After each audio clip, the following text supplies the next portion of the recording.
is up? I'm Sergeant Ballistic, but you guys can call me Brian. Thank you for checking out this video. This is Rogue, the $1,700 beastly gaming PC designed to absolutely destroy 1080p and 1440p games. I already did a time-lapse video of this entire build, so you can see that process from start to finish. If you like, check the description for a link to that. You can also find links to every product used in this build in the description as well.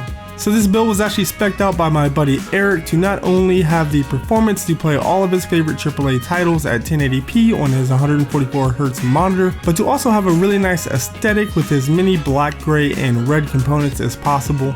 So he went with the Skylake platform as the basis of the build, and I know there's going to be a ton of people in the comments stating that the i5 6600K is going to choke the GTX 980 Ti STRIX from Asus in this build. But plain and simple, the 6600K is amazing in terms of price to performance, kind of the sweet spot if you will. Overclocked, it shows pretty much negligible differences in frames to the stock i7 in most AAA titles. A few of the more CPU intensive titles do show the i7 being able to eke out maybe like 10 to 20 frames sometimes. To us, it wasn't worth it, and we were able to use that money that we saved elsewhere in the build. Check out this video by Digital Foundry for more on the i5 6600K versus the i7 6700K in terms of gaming. As for the motherboard, the Asus MAXIMUS 8 Hero just looks awesome and really worked well in terms of what the owner wanted for the color scheme. I've had an amazing experience with Asus motherboard over the years, and this one has definitely proved to be no exception. It's got M.2 support, USB 3.1, 8 SATA 3 ports,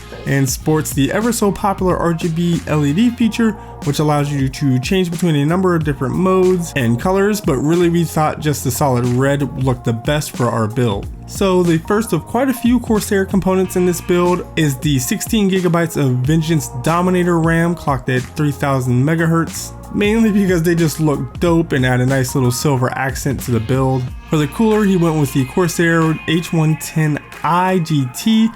It's a 280mm radiator AIO with 2 static pressure 140mm fans, and should be more than enough to cool the i5 even with a substantial overclock. The PSU is the RM 750W from Corsair and is again more than enough power for our i5 and the very power efficient Maxwell based GPU of our graphics card. The 980 Ti STRIX is just an absolute beast and eats games at 1080p for a light snack. Eric is running a single 144Hz 1080p Asus monitor, so you'll see in the benchmarks this build is getting very well over 144 FPS in pretty much every title out. And in the future, if he wants to upgrade to 1440, this will be more than enough to handle that. For storage, he picked up a single 480GB SSD from PNY. I believe it was on a pretty amazing sale, and the black and red fit with the color scheme. It's augmented by a 1TB hard drive for games and capturing gameplay.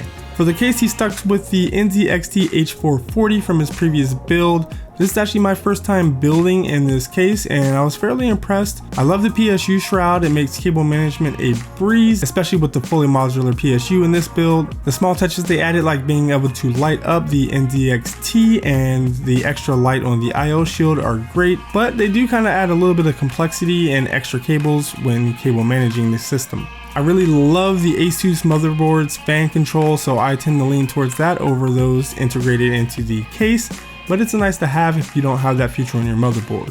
One minor, and I guess pretty much the only problem we ran into with the build, was something I haven't seen noted anywhere else before. We couldn't fit the Corsair H110i GT in with the tubing side of the radiator towards the front of the case. There was a clearance issue with a protrusion in the H440, so we had to turn the radiator around, which put the tubing right on top of the rear exhaust fan. The stock fan in the H440 back there is a 140mm, and it wouldn't allow for the tubing to pass, so we had to swap that out for one of the 120mm fans from the front of the case and mount it as low as possible in the slotted mounts for the case. Not optimal, but it works, still looks pretty good. Other than that, the build was really straightforward. To spice things up a bit, we put the NZXT Hue Plus LED light set in.